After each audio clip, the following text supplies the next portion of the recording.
You're watching RT International. I'm Rachel Rubel, live in Moscow. Well, Moscow has called out American and other NATO authorities as investigators accuse them of sponsoring terror acts inside Russia through Burisma Holdings, a Ukrainian firm linked to the U.S. president's son, Hunter Biden. Russian investigators said today they're opening a probe into the financing of terrorism that they say involves Western countries, specifically including funds received by the firm Burisma, by which Hunter Biden was employed. What's your comment on that? Is that just a political ploy, or how do you view that? I mean, it's nonsense. Russia knows that it was ISIS who committed the attack in Moscow. We know it was ISIS who committed the attack in Moscow. We warned Russia of an impending terrorist attack in Moscow, and all of the rest of this is noise. In response to RT about the case, the Pentagon also outright rejected the allegations. However, Russia's investigative committee says the blood money trail leads directly to the U.S. through the notorious Ukrainian company.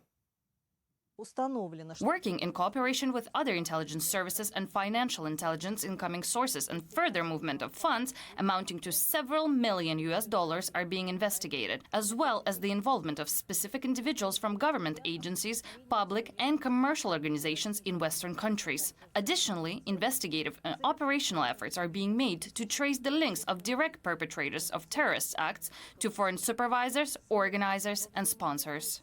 Given the explosive nature of this accusation, I believe it is very important to listen carefully what the Russian Investigative Committee had to say. And one thing that stands out to me is that they did not mention the Crocus City Hall attack. They did talk about Burisma being a vehicle for funds, and basically that's how the money would transfer to terrorists or those who attempted acts of terror on the Russian soil. But the very fact that the Burisma company is no more, it was closed just over a year ago in early 2023, it kind of hints that probably Russia's investigators were talking about some other acts of terror. After all, Russian security services, they have been very, very busy since the beginning of Russia's military operation in Ukraine. They have managed to thwart hundreds of terrorist attacks and ploys that were masterminded in Kiev. And, in some cases, terrorists were successful. There have been a number of high-profile assassinations in Russia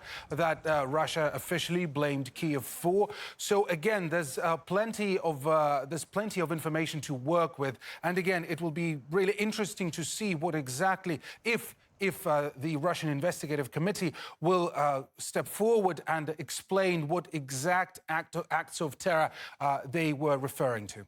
So Burisma Holdings, I think a lot of people wouldn't know much about this Ukrainian firm if not for its relationship with the Biden family, the involvement the Biden family has had with Burisma over the years. Talk to us about that. Well, absolutely, because if you're outside of America, then probably you're not very familiar with the name. But if you are inside, and by the way, it is a very partisan matter, but it doesn't matter on which side of the political spectrum you are.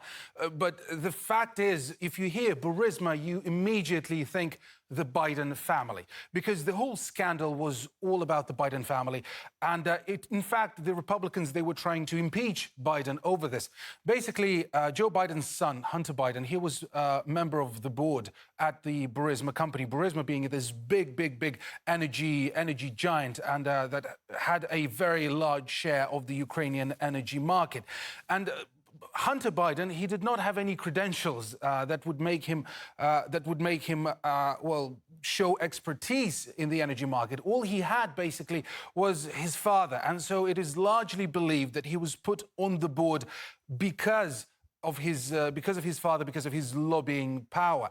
And since there was a corruption scandal and there was a money laundering scandal, and apparently then Prosecutor General of Ukraine, he was about to look into this.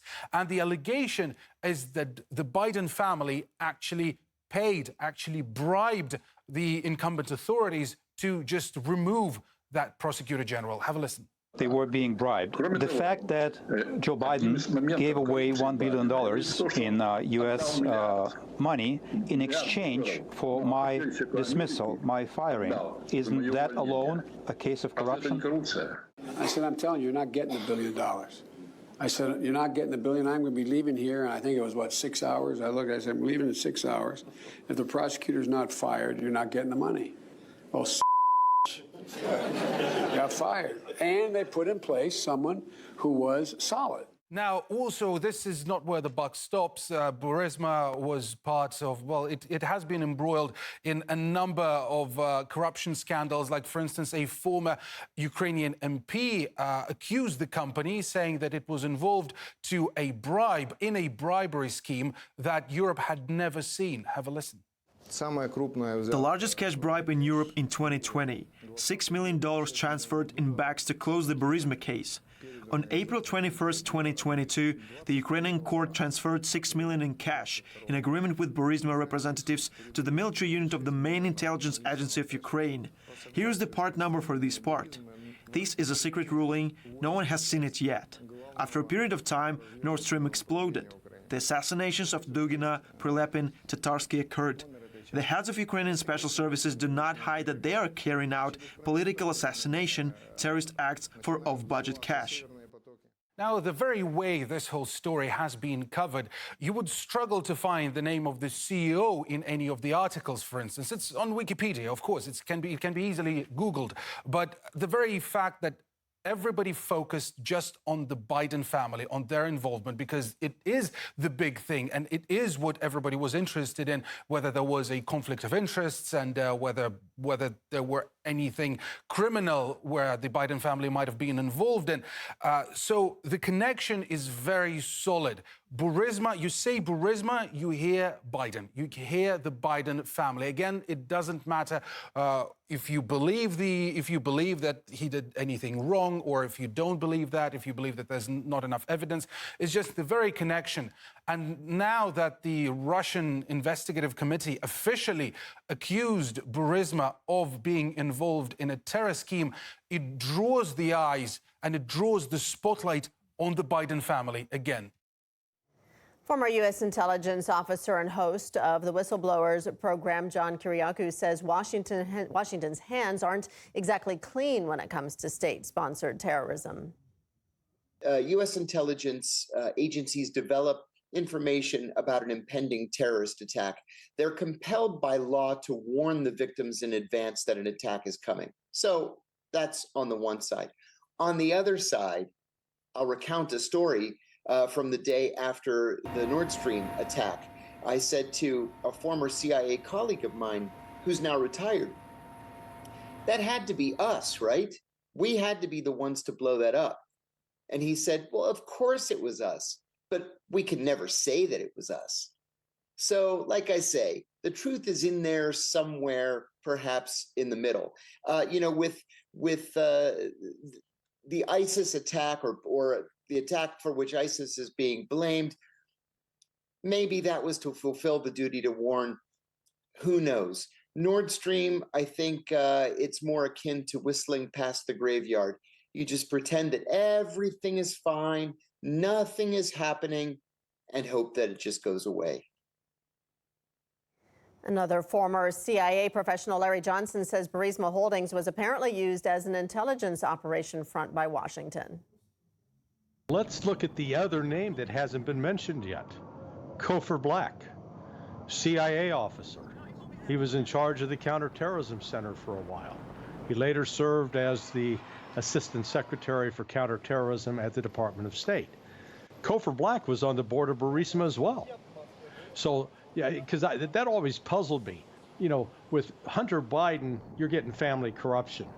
But with Cofer Black, he had no experience with oil and gas industry, and yet there he was on that. And now, in light of these allegations, and I take the Russian government at face value when they say they've got evidence.